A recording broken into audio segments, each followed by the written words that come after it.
Every time we mention IVs in a video, we get a ton of questions. So I want to use this episode to explain how everything works when it comes to stats, IVs, and CP. It's going to be a dense episode full of a lot of information, but it's all useful. And to be honest, understanding this will be a prerequisite to understanding a lot of things we talk about in the future.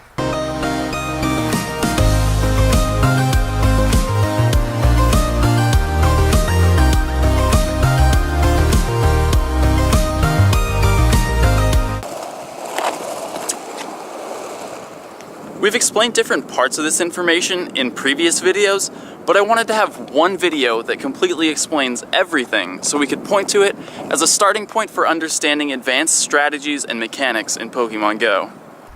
Rather than just telling you which Pokemon have the highest CP, I'm going to explain how CP is calculated, so even after possible changes and future updates, you'll have a sense of where Pokemon's strength comes from. There are a few different terms that I'm going to have to define for all this to make sense. In Pokemon Go, there are three hidden variables that affect CP.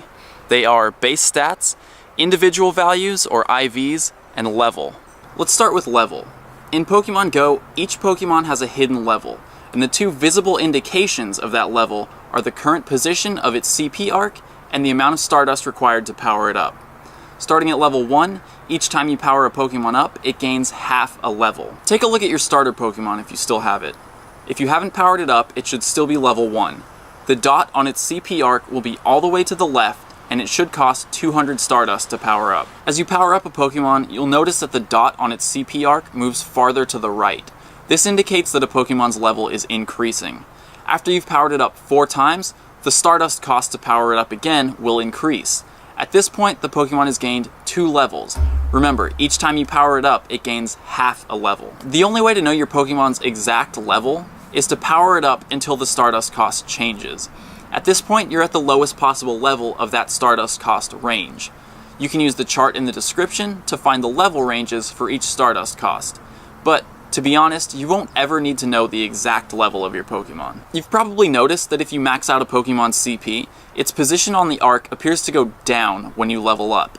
This is because a Pokemon's maximum level is equal to your current trainer level plus 1.5. Each time you level up as a trainer, you can raise your Pokemon's level by 1, meaning you can power it up 2 times.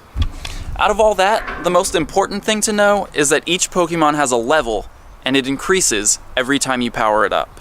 Now we can move on to base stats. In Pokemon Go, each Pokemon has 3 base stats: attack, defense, and stamina. A higher attack stat means the Pokemon deals more damage in battle.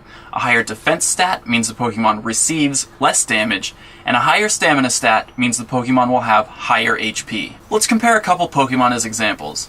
Arcanine has base stats of 230, 180, and 180. Rapidash's base stats are 200, 170, and 130. Assuming both Pokemon are the same level, if they were to use a move with the same power, Fire Blast for example, the Arcanine would deal more damage because its attack stat is higher. If they were to be attacked by the same Pokemon using the same move, Rapidash would take slightly more damage because its defense stat is lower. And at the same level, Arcanine will have more HP because its stamina stat is higher. Base stats are set for every species of Pokemon. That means every Arcanine will have the same 230, 180, 180 spread, and every Rapidash will have the same 200, 170, 130 spread. A Pokemon's CP is a direct result of its base stats multiplied by its level. The actual formula is a lot more complicated, but I've simplified it to better illustrate how it all works. You may have noticed that 2 Pokemon of the same species at the same level can have different CP and HP. The reason for that is the third variable, individual values, commonly called IVs. IVs are a hidden stat modifier that can range from 0 to 15. Each Pokemon has 3 IVs, one for each stat: attack, defense, and stamina. IVs get added to a Pokemon's base stats before calculating CP, so a Pokemon with higher IVs will have higher CP. IVs are random for every Pokemon, and can vary between Pokemon of the same species. Let's take a look at 3 different possible combinations for an Arcanine.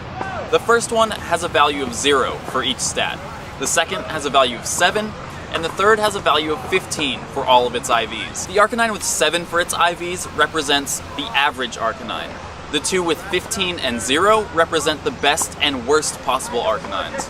If we add these values to its base stats, we get 3 different Arcanines with 3 different stat totals. At the same level, these 3 Arcanines would all have different CP, but you can see that the difference between the 3 isn't that big. The best Arcanine is only 4% stronger than the average Arcanine, and 8% stronger than the worst Arcanine. This relates to its power in that the best Arcanine will deal 4% more damage, receive 4% less damage, and have 4% more HP than the average Arcanine. Because having perfect IVs makes such a small difference, sometimes it's better to prioritize having the right moveset over having perfect IVs. For example, an Arcanine with the ideal moveset of Fire Fang and Fire Blast will deal 35% more sustained damage per second than an Arcanine with the worst moveset, Bite and Bulldoze. We'll go into the details of choosing the right moveset in a future video, but for now I've linked to a spreadsheet in the description that ranks Pokemon by their movesets and their damage output. So now that you understand how CP is calculated, you can see why Pokemon of the same level can have such wildly different CP totals. Our friend Arcanine's base stat total is 590, and its maximum possible CP is 2984, while poor Onix's base stat total is just 346, and its maximum possible CP is only 857. It's possible that the CP formula or Pokemon's base stats will be changed in future updates, but for now, and probably then, some Pokemon are just stronger than others. The spreadsheet in the description also has a tab that lists Pokemon's base stats and their possible CP ranges. And if you want a more visually appealing list, I've also linked to the Sylph Road's research section, which has the same information. A lot of what we talk about in future videos will build off of the information we covered today, so make sure you put some effort into understanding it. I know it's confusing, so if you have any questions, you can leave them in the comments or hit us up on Twitter, and we'll answer them either with a response or in a future video. So, as always, thank you guys for watching, thank you for the support, and we'll see you in the next episode. Hey guys, I know this video is coming up kind of late. It's already almost 9:20. Normally I have these uploaded by now, but yesterday just kind of got away from me. So after 3 hours of sleep, I woke up early and came out to shoot this video for you guys.